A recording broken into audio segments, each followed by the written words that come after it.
Ash Sarkar has been doing the Lord's work, calling out the racism, hypocrisy and cruelty of our political class on the BBC's Politics Live. The first spar was with right-wing Labour MP Siobhan McDonough. The context was a discussion about whether Corbyn should be able to restand as a Labour MP. I watched my friend Joan Ryan turn up at her constituency meeting for a no-confidence motion with Iranian state TV filming it from the front row. It was bedlam. What was going on in the Labour Party did not reflect a Labour Party. You've let Angela Smith, you called people of colour a funny tinge on this show. I've been a member of the Labour Party since I was 16 years of age. That period of Jeremy Corbyn's leadership presented a Labour Party to me with views that I had never, ever heard before. I'm sorry. If the Labour Party, if the Labour Party was serious Jeremy about Corbyn racism, needs to appreciate that and needs to apologise. If the Labour Party was serious about racism, one, it would actually pick up the phone to Martin Ford Casey when he talks about there being a hierarchy of racism. It would deal with the mistreatment of black and Asian councillors and black and Asian MPs. And three, wait, hang on. I did listen to you, and now I'm talking about comes up in the Labour Party.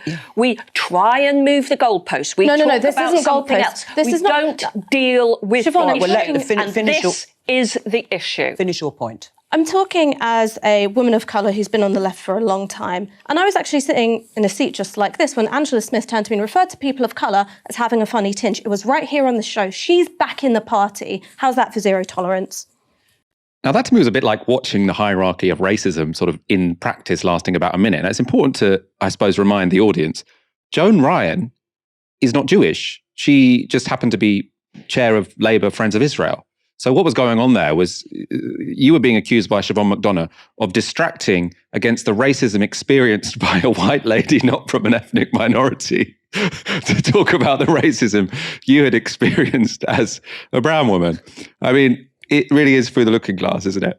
I mean, I think you can hear my voice crack because it's genuinely upsetting when you're in that situation and you're saying, if you're serious about racism, what about all of these things? We've got this pattern of black and Asian MPs being treated incredibly badly. Diane Abbott, Absana Begum, Clive Lewis. You've got this pattern of black and Asian councillors being treated incredibly badly, like what's going on in Leicester right now. And you've also got an example that I've directly experienced where somebody has referred to people of colour by a disparaging term that I've never heard in my life before, who's just been readmitted to the party.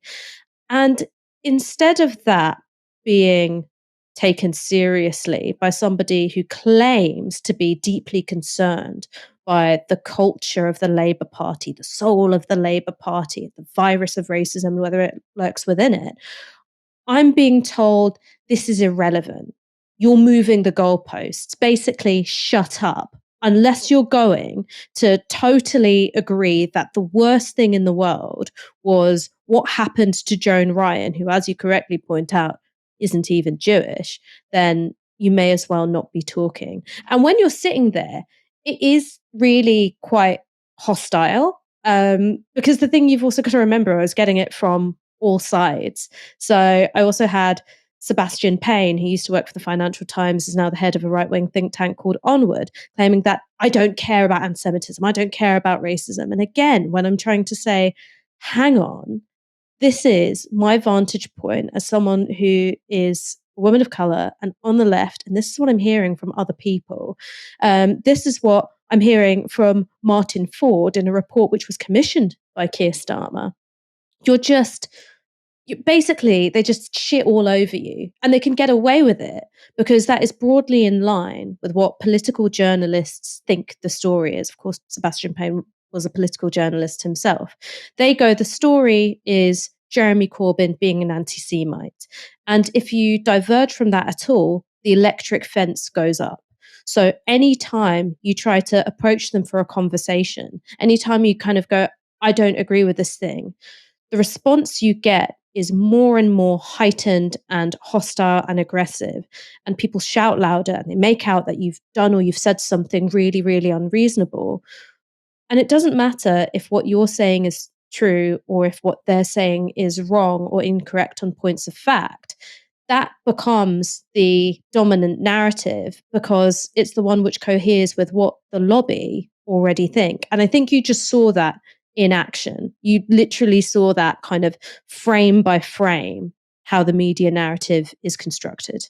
Let's go to our next clip. This is Ash debating Tory MP Heather Wheeler on the merits of Suella Braverman's policies with regard to refugees. I think when it comes to this matter of fighting off hardliners in her own party, I think that what that indicates is that the whole asylum issue's become this theatre of cruelty, and it's about who can be the nastiest, who can be the cruelest, who can be the most dehumanising, because they're playing to the gallery and public opinion is being led by hardline papers. And I said them. I don't think they're helpful at all. Well, you may not think so because I'm attacking your party, but I think they're helpful because they're true. No. And when it comes to, when it comes to, letters that I get from my constituents who have had enough of this, they've had enough of the little boats coming in. But you know what? If you talk to asylum seekers who've fled persecution and now they're scared of going to Rwanda. And on that is all we have time for.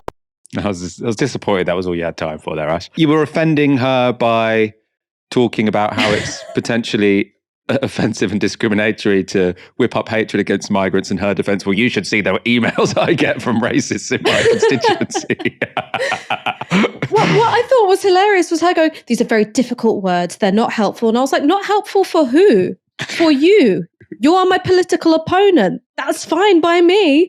I mean, this is exactly the thing of playing to the gallery, where she goes, well, look at what the gallery are actually saying. I mean, that doesn't mean that I'm wrong. It doesn't mean that we're not treating people who are fleeing war, persecution, or poverty absolutely abominably, and politicians are competing to sound toughest, right? You can't get me on whether or not that's true. So instead, what you do is you just say, I shouldn't be saying it at all. I just think that's an incredibly weak argument. And that's why, I don't know, you could see the smirk on my face, Michael, because I just think it's deeply unserious.